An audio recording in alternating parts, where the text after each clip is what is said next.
Apakah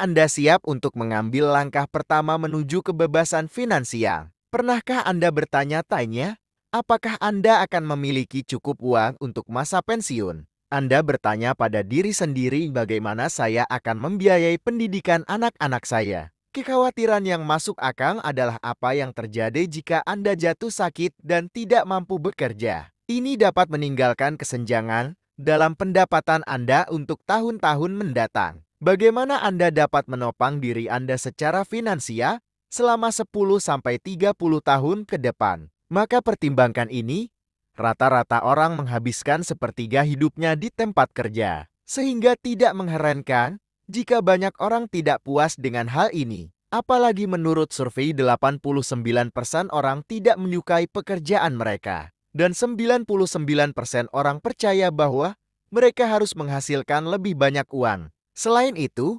rata-rata masa kerja adalah sekitar 4,5 tahun, sehingga kebanyakan orang akan memiliki banyak pekerjaan sepanjang hidup mereka. Dan dalam beberapa tahun terakhir, telah terjadi tren otomatisasi posisi kerja. Hal ini berarti bahwa perusahaan memerlukan semakin sedikit orang untuk melakukan jumlah pekerjaan yang sama. Tidak lagi cukup hanya sekedar memiliki gelar sarjana untuk mendapatkan pekerjaan yang sukses. Saat ini para pemberi kerja mencari pelamar yang memiliki pengalaman khusus dan pengetahuan terkait dari khusus-khusus. Mempertahankan pekerjaan Anda biasanya mengharuskan Anda untuk selalu terdepan dan berpengetahuan luas dalam berbagai bidang.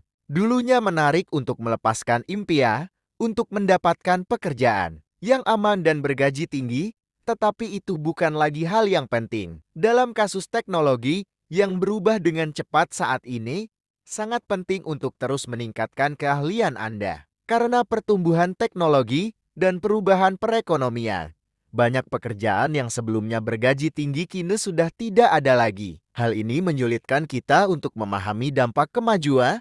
Bahkan jika Anda berhasil mendapatkan pekerjaan bergaji tinggi, tidak ada jaminan bahwa hal tersebut akan bertahan lama karena perusahaan terus-menerus melakukan perampingan, sehingga tidak ada pekerjaan yang benar-benar aman. Bayangkan saja seperti ini. Gagasan tradisional bekerja selama 40 tahun dan pensiun dengan uang dari dana pensiun sudah menjadi hal yang semakin jarang terjadi. Namun tetap penting untuk cerdas dalam mengatur keuangan. Hal ini berarti tidak harus berhenti dari pekerjaan atau studi, namun secara aktif mengambil langkah-langkah untuk memastikan Anda membuat keputusan yang masuk akal mengenai uang Anda. Inilah saatnya untuk hidup realistis dari gaji, untuk membayar gaji dan mengharapkan kehidupan Anda membaik dengan sendirinya. Bukanlah metode yang berkelanjutan. Jika Anda ingin memperoleh stabilitas keuangan, Anda harus mengambil kepemilikan atas uang Anda dan mulai membuat keputusan yang lebih bijaksana mengenai hal itu. Pendidikan keuangan adalah sesuatu yang setiap orang harus memiliki akses dan mampu melakukannya. Gunakan tidak peduli siapa mereka, bahkan jika menurut Anda itu bukan sesuatu yang mengharuskan Anda. Belajar lebih banyak tentang keuangan dapat bermanfaat dalam banyak hal. Mirip dengan pembelajaran membaca dan menulis, pendidikan keuangan adalah keterampilan yang diperoleh, yang dapat dikuasai seiring waktu dan latihan. Saat Anda terus menyempurnakan keterampilan ini, Anda akan menyaksikan peningkatan dalam pengetahuan keuangan Anda. Sekarang, ketika kita berbicara tentang pendidikan keuangan, apa yang terlintas dalam pikiran kita? Hal pertama yang terlintas dalam pikiran adalah uang, tetapi ada yang lebih dari itu, yaitu pengetahuan keuangan adalah kemampuan untuk memahami dan mengelola uang secara efektif. Mereka yang memiliki pemahaman yang baik tentang keuangan memiliki kemampuan untuk mengelola uang mereka dengan benar dan memenuhi tujuan jangka pendek dan jangka panjang. Mereka juga berpengalaman dalam topik-topik utama seperti manajemen risiko, perencanaan pajak, investasi, dan bidang lain yang berdampak pada kesehatan finansial. Oleh karena itu, apakah Anda mulai bekerja sendiri atau mempersiapkan diri untuk masa depan yang lebih aman? Meningkatkan pengetahuan finansial Anda adalah ide yang bagus. Selain itu, Pengetahuan finansial tidak hanya terbatas pada angka, tetapi juga melibatkan pengembangan kebiasaan moneter positif yang akan bermanfaat bagi Anda selama sisa hidup Anda. Dengan pemikiran ini, dalam video ini saya akan berbagi beberapa tips tentang keuangan pribadi dan memberi Anda pengetahuan yang Anda butuhkan untuk mengambil langkah pertama dan mencapai tujuan keuangan Anda dengan cepat. Jadi subscribe channel ini dulu. Nomor satu langkah finansial yang perlu Anda ambil sebelum memulai adalah mengetahui aset bersih Anda. Langkah pertama untuk meningkatkan literasi keuangan Anda adalah menentukan aset bersih Anda. Hal ini akan memberi Anda gambaran yang lebih baik tentang situasi keuangan Anda dan membantu Anda membuat keputusan yang lebih tepat tentang aset bersih Anda. Ditentukan dengan mengurangkan jumlah total kewajiban Anda dari jumlah total aset Anda. Aset adalah hal-hal seperti rekening tabungan Anda yang dibagikan dan investasi lainnya. Sedangkan kewajiban adalah hutang Anda seperti pinjaman pelajar atau hutang kartu kredit. Sekarang apa gunanya menghitung aset bersih Anda? Di satu sisi, ini akan membantu Anda menentukan berapa banyak uang yang perlu Anda simpan untuk mencapai tujuan keuangan Anda yang lebih besar. Karena mengetahui kekayaan bersih Anda adalah indikator yang bagus untuk kesehatan keuangan Anda. Jika kekayaan bersih Anda rendah, ada cara untuk meningkatkannya.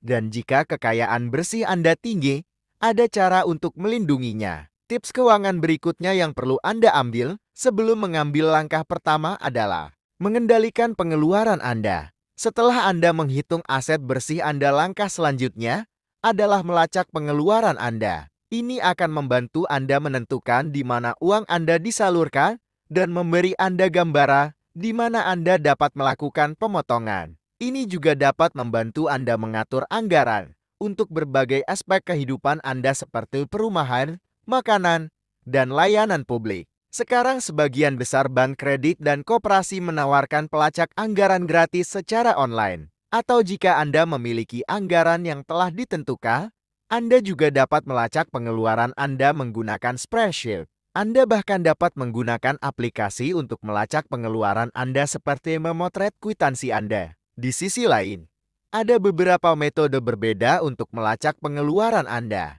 Ada beberapa strategi penganggaran. Anda dapat menggunakan seperti anggaran amplop atau anggaran 50-30-20. Namun rute manapun yang Anda pilih untuk melacak pengeluaran Anda selama beberapa bulan adalah kunci untuk memahami dan mengikuti anggaran Anda dengan melihat lebih dekat keuangan Anda. Anda dapat memperoleh pemahaman yang lebih baik tentang di mana semua uang Anda dibelanjakan. Ini akan membantu Anda menyusun anggaran yang lebih efektif dan membuat rencana keuangan yang dapat dicapai di masa depan. Lanjutkan ke tips keuangan pribadi berikutnya. Yang perlu Anda ambil sebelum mengambil langkah pertama adalah membuat anggaran. Karena Anda memiliki pemahaman yang jelas tentang hal ini, situasi keuangan Anda, kini Anda dapat membuat rencana ke depan dengan menetapkan anggaran yang realistis. Anda dapat melakukan ini dengan membuat anggaran terpisah untuk setiap pengeluaran Anda, atau dengan membuat rencana untuk melunasi utang apapun yang mungkin Anda miliki. Kedua pendekatan tersebut efektif dalam membantu Anda mengelola anggaran dengan lebih baik. Anda memutuskan bagaimana menggunakan pendapatan bulanan Anda untuk melunasi utang Anda secepat mungkin. Hal ini sangat penting bagi orang-orang dengan tingkat utang yang tinggi, seperti mahasiswa yang memiliki pinjaman pasca sarjana. Berapa banyak yang akan Anda belanjakan setiap bulannya? Seberapa besar Anda akan menabung? Berapa persentase penghasilan Anda yang harus digunakan untuk melunasi utang Anda? Ini hanyalah beberapa pertanyaan, dan anggaran dapat membantu memecahkan masalah Anda. Hal hebat tentang anggaran adalah bahwa ada banyak cara untuk membuatnya. Jadi pilihlah metode yang paling cocok untuk Anda dan situasi keuangan Anda saat ini. Sebelum saya melanjutkan ke topik berikutnya, jika Anda sedang berjuang dengan hutang, pastikan untuk melihat video yang sudah saya sediakan linknya di deskripsi. Sekarang mari kita lanjutkan ke tips berikutnya tentang apa yang perlu Anda ketahui sebelum mengambil langkah pertama untuk mencapai kebebasan finansial. Dan itu adalah memahami dampak risiko. Saat Anda mempelajari lebih lanjut tentang mengelola uang Anda, kemungkinan besar Anda akan menemukan istilah risiko. Itu adalah sesuatu yang harus Anda pertimbangkan ketika mengelola uang Anda dan sesuatu yang harus Anda pahami. Tapi kemudian apa itu resiko? Resiko adalah kemungkinan terjadinya sesuatu yang akan berdampak pada kesehatan finansial Anda. Misalnya Anda mungkin memutuskan untuk berinvestasi pada saham yang lebih berisiko dibandingkan investasi lain seperti obligasi. Investasi yang lebih berisiko ini berpotensi memberi Anda lebih banyak uang, tetapi mereka juga dapat kehilangan nilai atau tidak memberikan hasil apapun. Apa hubungannya dengan pengetahuan keuangan? Memahami risiko dengan baik dapat membantu Anda membuat keputusan yang lebih baik ketika mengelola uang Anda. Misalnya jika Anda berinvestasi di saham, Anda harus menyelidiki perusahaan dan sektor yang dimilikinya untuk mengelola tingkat risiko yang terkait dengan investasi. Tip berikutnya yang saya miliki untuk Anda ketika mengambil langkah pertama untuk mencapai kebebasan finansial adalah mencari tahu tentang investasi. Sekarang setelah Anda menyadari dari resikonya, inilah saatnya untuk belajar tentang investasi.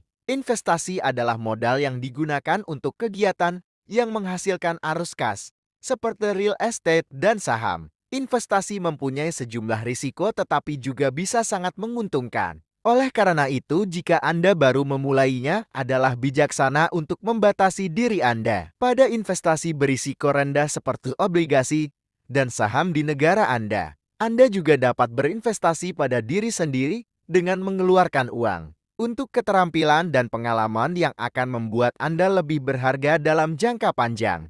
Jadi investasi apa yang terbaik? Investasi terbaik adalah yang Anda pahami. Oleh karena itu, jika Anda tidak memahami suatu investasi, jangan berinvestasi di dalamnya. Disinilah Anda harus menerapkan pepatah terkenal dari Warren Buffett. Jangan pernah berinvestasi dalam bisnis yang tidak dapat Anda pahami. Karena kita telah mengetahui bahwa Warren Buffett telah lama merekomendasikan dana indeks untuk membangun kekayaan dibandingkan dengan sebagian besar investasi. Ini jauh lebih hemat biaya dan lebih kecil risikonya karena tidak melibatkan upaya memprediksi secara akurat kinerja saham individu. Beralih ke tips keuangan pribadi berikutnya yang perlu Anda ambil sebelum mengambil langkah pertama adalah menjaga kredit Anda. Kredit adalah bagian hal yang penting dari pendidikan keuangan dan pengelolaan uang. Namun juga bisa berbahaya jika seseorang tidak memahami apa yang mereka lakukan. Jika Anda mempunyai hutang kartu kredit, Anda sudah mengambil keuntungan dari kredit.